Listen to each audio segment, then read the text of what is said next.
everyone, Erica here. A little bit ago, I posted a video on tips for first-time travelers to Japan.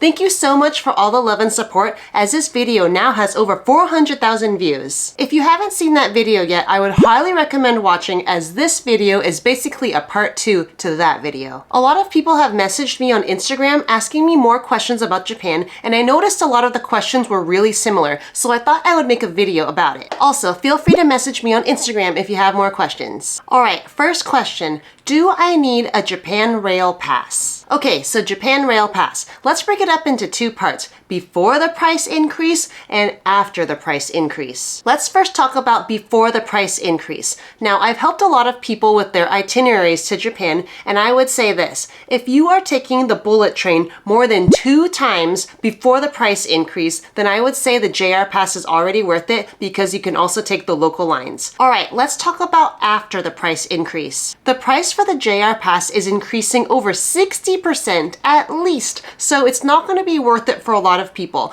Unless you can somehow double the amount of Shinkansen trips that you would have been taking, it's going to be really hard to get your money's worth. You can also look into getting the Japan Rail Pass per region as well, but you're going to want to do the math to see if it's still worth it. Now let's talk alternatives. Let's say you wanted to travel far in Japan and you wanted to take the bullet train. Here are your options. If you are looking to save money, you're going to have to plan really carefully and try not to do too much backtracking. One thing you could do is arrive in Osaka and then you could depart in Tokyo, so you only have to do a one-way bullet train ticket, so you still get the experience of being on the bullet train, but then you could be more mindful about how much money you're spending. If you're arriving in Osaka and you're departing in Tokyo, just be sure your plane ticket doesn't cost too much more money. If you're arriving and departing from the same airport, then you may just have to buy a standard round-trip bullet train ticket. You can buy these tickets from some of the ticket booths, or you can go to the travel centers. In the travel centers, the people are really nice and they speak English if you need more assistance. Always keep your receipts on you, and you can also pay for these tickets with cash or card.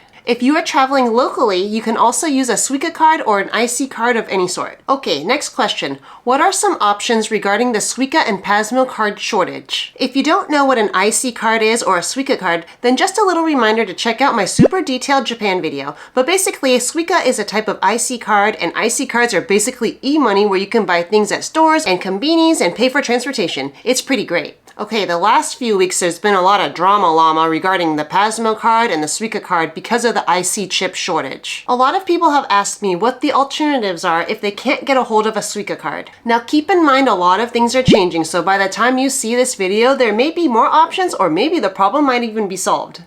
Here are some options if you can't get a hold of a SUICA card or a PASMO card. 1. You can always buy a paper ticket at the ticket booth. Usually most people are using IC cards or mobile IC cards, so the ticket lines will be relatively short. 2. If you have a JR Pass, you can totally use this and travel using the JR lines. 3. If you're a tourist, you can purchase a Welcome SUICA or a PASMO passport while supplies last, and these are good for 4 weeks. Keep in mind that you have to use up all the money on your card because you can't get a refund. This is for the Welcome SUICA and the PASMO passport. I would suggest loading just what you need and then reloading as you need more money. You can reload at any of the kiosks. Whatever money you have left at the end of your trip, I highly recommend just spending it on different flavored Kit Kats at the airport. Be sure to keep checking online to see where these cards are available. Sometimes you can only get them in the Narita and Haneda airport, and it may change as supply and demand does its thing. If you have an iPhone, you can actually put the SUICA in your wallet on your phone. What you're going to do is you're going to go into your wallet app,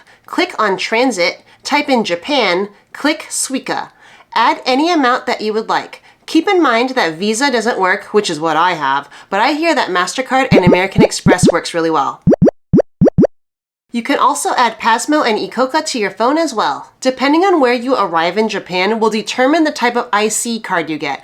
Most people land in Tokyo, right? So then they're going to end up with the PASMO card or the SUICA card. If you arrive in Osaka, you'll probably end up with the ICOCA card. There are actually 10 different IC cards and they vary per region, so you can always pick up another IC card. I'm also going to link a couple resources in the description below if you want to learn more about IC cards. Another option is, well, it's not like it's the black market or anything, it's just eBay, but some people are buying their SUICA cards on eBay for like a premium price, and other people are getting them through travel agencies if they have extra. Also, I heard that the trains may be going to the tap and go credit and debit card sensors when you're paying your fare. And if this does happen, I think it would actually be really cool. Personally, I think it's going to be great because we did this in Singapore and it was just so awesome. If you have those little 3 curved lines on your card, you just tap in and tap out. Whew, those are 2 big questions. The next few questions aren't as long as this one, but those are the 2 most important questions people would ask me all the time. Also, if you're new here, I would love it if you would subscribe and be part of the family. Here at Build Your Moxie, I teach you how to be smart with your money so you can enjoy life to the fullest, which means visit Japan a lot because Japan is the best. Okay, next question. As a family, are we able to share one SUICA card? You need one SUICA card or one IC card per person. The reason for this is because you need to tap in when you get to the train station, then you gotta tap out when you get to your destination. So the way how the system knows how much to charge you is because of the tap in, tap out. You can't go tap, tap, tap, tap for your 4 members of your family because then it's gonna be really confusing, then the gate's not gonna work, and then that guy's gonna come over and it's gonna be really embarrassing. So, one IC card per person, tap in, tap out. Same thing with the JR Pass, 1 per person. Next question, do I need a credit card, debit card, IC card, or cash? I would say it really depends on where you're traveling. If you're in the major cities, then you can get away with just using credit card, debit card, or IC cards. However, just make sure you always carry cash on you because there are still a lot of places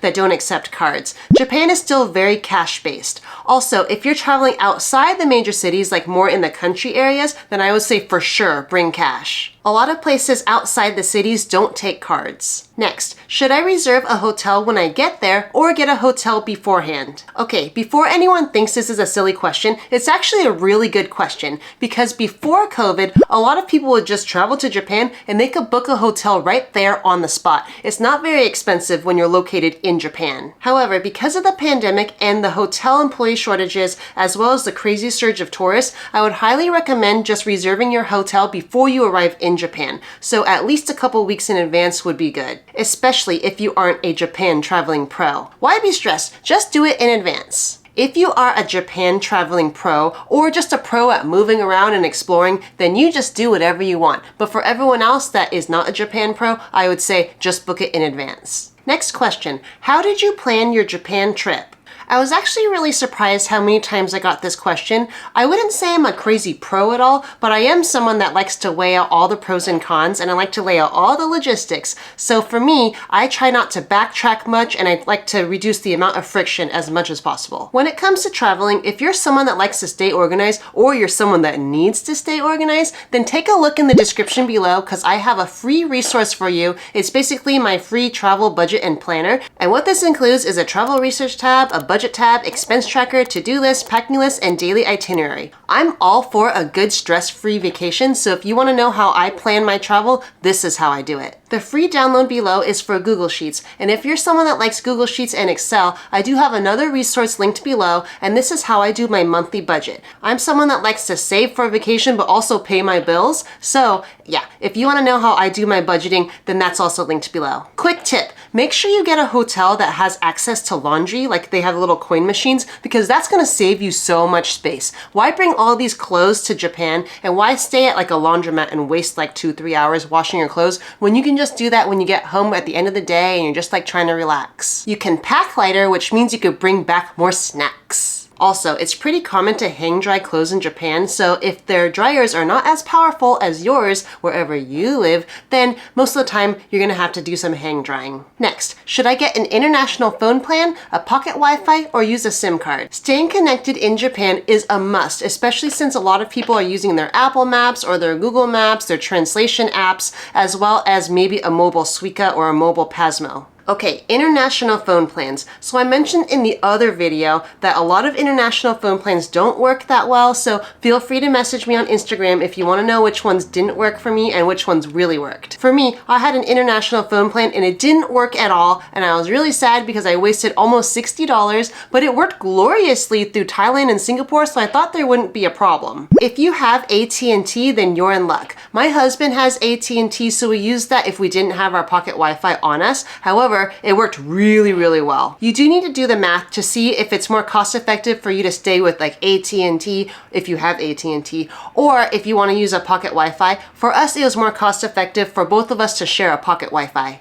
Okay, let's talk about if a pocket Wi-Fi is for you. So my husband and I, it was just us two traveling and we just traveled together. So a pocket Wi-Fi made a lot of sense for us. We spent about $75 for 2 weeks, but the cool thing was we had our laptops with us because we were doing some work, and you could put up to 10 devices on that pocket Wi-Fi, and it has like a range, I think like 20 or 30 feet, so it was great. If you do get a pocket Wi-Fi, make sure you have a battery pack because those little guys can suck up a lot of energy. I'm gonna link below my favorite Anker charger, but yeah, Anker is the best. I've been using them for almost 10 years. I'm also gonna link below some of my other favorite travel items, as well as a video reviewing all of these products. All right, pocket Wi-Fi isn't for everyone. I would say if you're just a pair and you tend to stay together, pocket Wi-Fi is perfect. However, if you tend to travel more in groups of friends and people tend to wander off, I would not go with the pocket Wi-Fi for the whole group, because what's going to happen is someone's going to wander off and it's going to be really hard to find them. Also, this would be an appropriate time for people to get an eSIM or a SIM card if your phone can support that,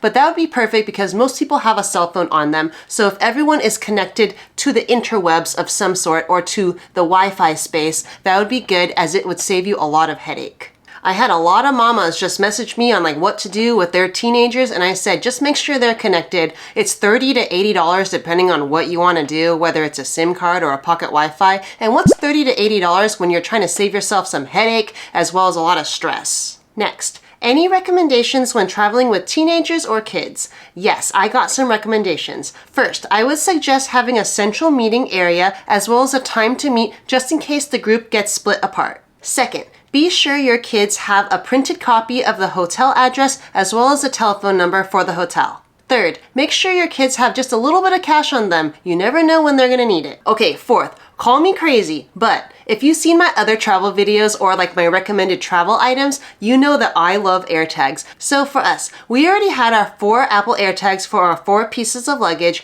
and it's not like you need to know where your luggage is once you're at the hotel. So that means everyone in your party, if you're a party of 4, gets an Apple AirTag. Here you go, child. You get to put this in your pocket, and that's just the perfect way to keep tabs of everyone. I'll be sure to link the Apple AirTags below as well as a case, so then you can have like a little keychain with it. Next question, how should I get from the airport to my hotel? I actually made a video on this going through each of the options. The video looks like this. I'll be sure to link it below. The options are basically bus, train, or taxi, but it basically is going to depend on how much luggage you have, how much of a pro you are at traveling, how good you are at novel situations, and how much money you want to spend. What works for someone else might not work for you, because you have to keep in mind your travel style at the end of a long travel adventure. So you just sat on a plane for many, many hours. You're going to have to think about tired you, what does tired you want to do, and how much exploring do you want to do. For me, when I have a lot of luggage, I don't want to be having a big novel experience because I just have a lot of stimulus when I'm holding my bags. Some people thrive off of not planning and just seeing what happens, and I totally envy them.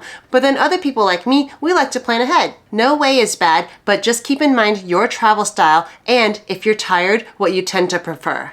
Next question, any recommendations on where to stay in Tokyo? The answer to this question really depends on your vibe. For us, we don't have any kids, so it was just my husband and I traveling, and we absolutely love staying in Shinjuku. There is so much life there. You can go as cheap or as expensive as you want. The food is amazing. There's lots of places that are open really late. We like to joke and call it our hometown.